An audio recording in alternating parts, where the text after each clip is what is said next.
好，现在外界在观察说高市早苗是不是把日本整个拖向了地缘深渊呢？就是因为这一句台湾有事论，大家在说踩到了中国的主权红线。那日本特使您看到急急忙忙赶快飞到这边，要来北京要来灭火，但是您可以看到，其实中国这方的态度呢，中方官员是双手插口袋，被认为说显然这个怒火并没有平息，而且越烧越旺。我们就来看一下当时的画面。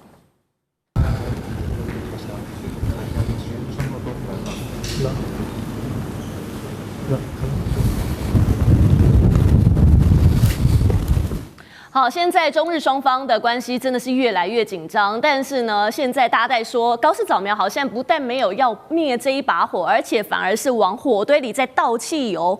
因为日本媒体在爆料说，高市可能会在12月26号的时候，刚我们来宾也提到要突袭参拜靖国神社。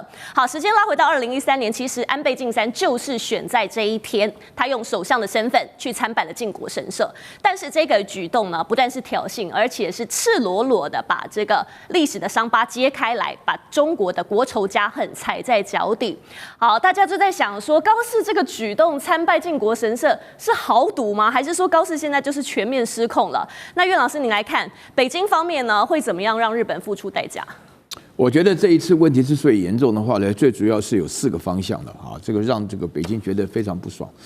那么我前面要讲到，刚刚这个刘劲松跟这个金井正章啊，他们之间的话呢，确实应了现在时下一句很流行的话了，就是说刘劲松是从容容啊，2个手插在2个口袋里啊，然后那个金井正章呢是匆匆忙忙了啊，还没有连滚带爬，其实也差不多了哈。那么我要顺便要解释一下，跟刚刚大家讲，2个手插在2个口袋里的主要的目的就是不握手。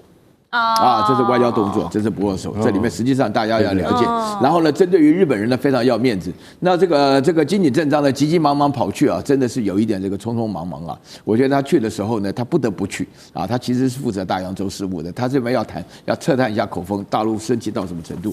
大陆生气的主要原因有4个方面。第一个的话呢，高市早苗用的语言啊，它的 implication， 那它含义上是的确燃起了历史上的仇恨，因为他用了唇亡危机的时候啊，然后呢918事变也是唇亡危机，77事变也是唇亡危机。整个日本侵略中国的过程当中的话，常常用了这套借口啊。这个虽然是借口，但日本拿来当这个军国主义的发展，就发动战争的主要目的就是为了日本的唇亡危机。这是第一点。那第二点的话呢，我们可以看到后续的发展啊，后续的发展的话呢，整个过程当中啊，高市早苗不但是死不认错，而且后来讲话一次比一次的狠。为什么呢？我可以告诉大家一件事情，就日本高市早苗刚当选这个首相，刚在川普面前的话呢装可爱，然后在印尼总统面前把椅子拉近距离，表现的都很可爱的这种感觉啊，深受年轻人的喜爱。年轻人当中82%支持他，年轻的女性88%支持他，全日本人的话呢，年轻人18岁到30岁人通通支持他。所以后续的发展，那民意的话呢，基本上也高居不下。就是大陆无论如何怎么样警告，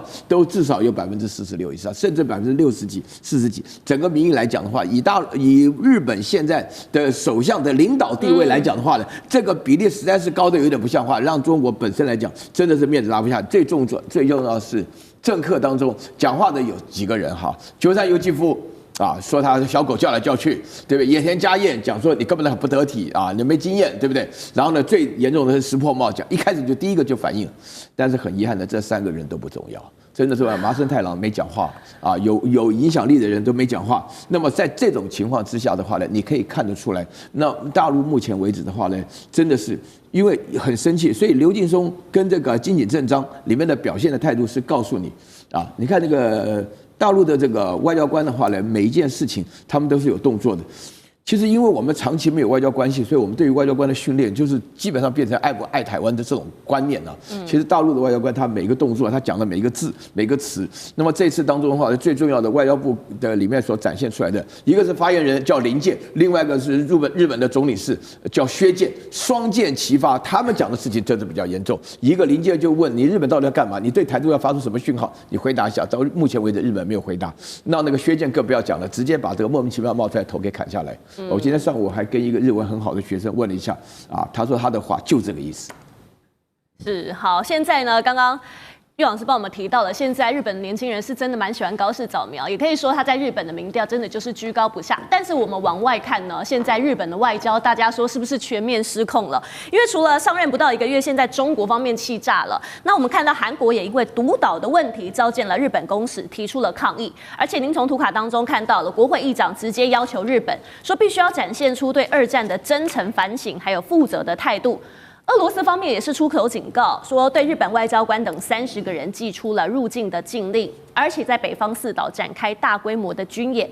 那北韩呢，无独有偶公开批评说，日本撕下和平国家面具，暴露了战争国家丑恶嘴脸，而且警告说，日本挑衅的话是要付出代价的。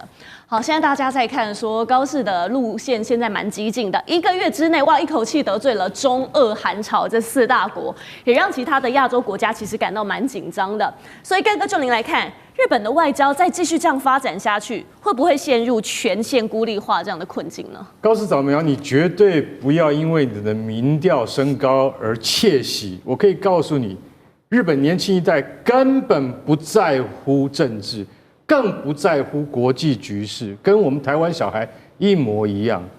他们连他们自己的定位都搞不清楚，所以你以为从这个来自这些年轻人的高支持率对你有什么帮助？你要回归现实，你要回归为什么中韩以及俄还有朝4个国家现在都对你表现出强硬的态度，那就是因为你最近的这些言行会导致这些国家侧目。当然会侧目啊！什么叫做存亡危机？存亡危机事态的意思是什么？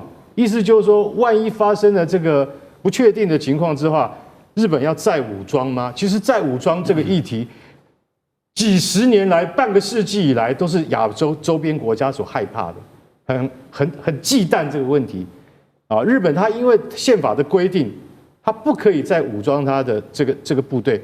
那如果说它能够它现在派驻海外，它只能就在一种什么，就是一种人道救济的那种状况下，但是它绝对不能成为一种派兵也就是说，波斯湾战争打得多凶，没有日本军队，没有日本自卫队，为什么？因为你在宪法不准你派。现在你高市早苗，你突破这个禁忌之后，所有国家侧目。我跟你讲，远在澳洲1万公里以外的澳洲，他都侧目，为什么？他最害怕这个，因为澳洲吃过亏的嘛。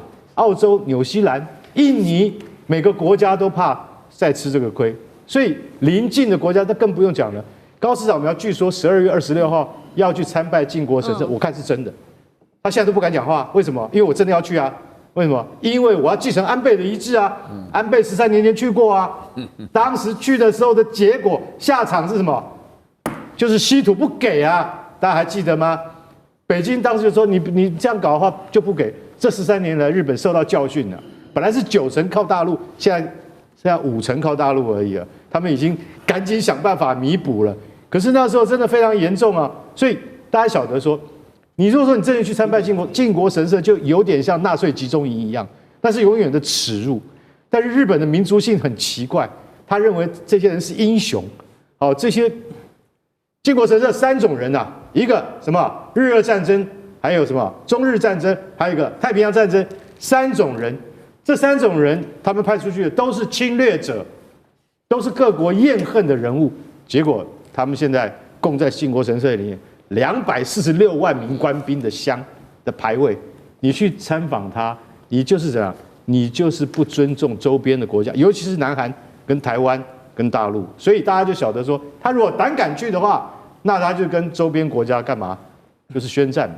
所以俄罗斯说，我现在开始举行军演了特别针对北方4岛举行军演。北方4岛哪4岛？国后、泽捉、色丹、池武这4个岛，这4个岛的争议已经80年了，到现在不能够解决。俄罗斯再次军演就是告诉你说，不可能解决，我不要跟你谈。那日本到现在，你看得罪大陆以后，俄罗斯对他也那么强硬，朝鲜也不遑多让，韩国为了独岛也是这样，你就觉得四面楚歌，川普来帮忙吧，没人要帮你。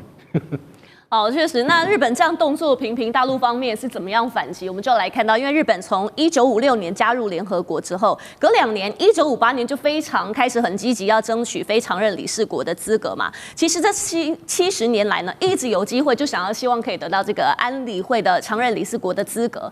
对日本而言，这也被看作是他们战后国家正常化的最后一步，所以历任首相其实他们心中都有这个梦。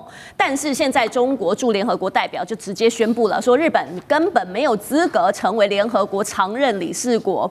好，大家再看，就因为高市的这一句话，让这个日本的这个入常梦是瞬间清零了吗？哦，这个议题要分成2个层面先来说哈。我们现在说第一个层面，台海的一个问题是全世界的问题，因为台海当中包括了亚洲的一个航线，包括了能源，包括了电子产业等等，这个我们就不再赘述哦。但之前驻韩美军有说过，未来会有2个任务，一个是防卫朝鲜，另外一个就是台海介入。就是台海如果有事的话，驻韩的美军，韩国不加入哦，驻韩的美军他要加入。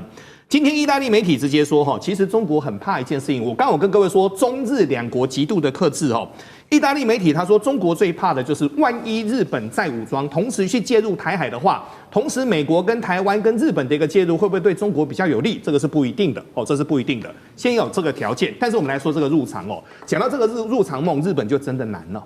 为什么有真的难的呢？我们去把那个联合国的定义先抓出来哦。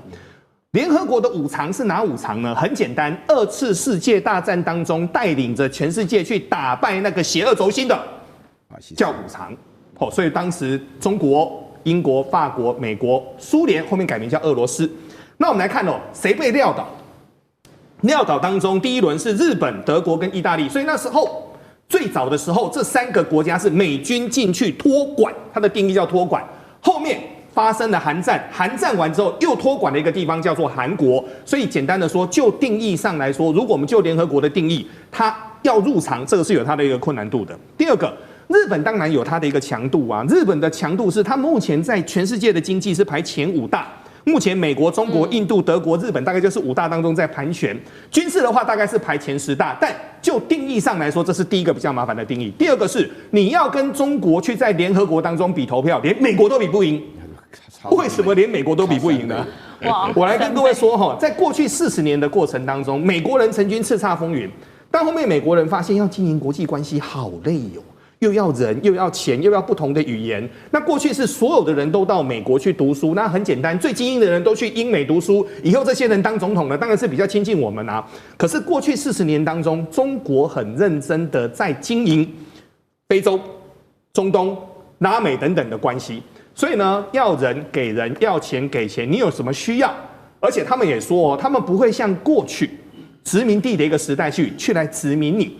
那中间有很多的因缘际会啦，所以我们简单的说哈，在联合国比投票的话呢，现在美国都没有办法撂倒中国的情况之下，日本要入常，看肝胆共3个字，不可能。好，更多精彩内容我们稍后回来。地缘政治、美中之争、战略价值、强权崛起、小国生存，现在与未来洞悉事件走向，掌握世界脉动，全球观点尽在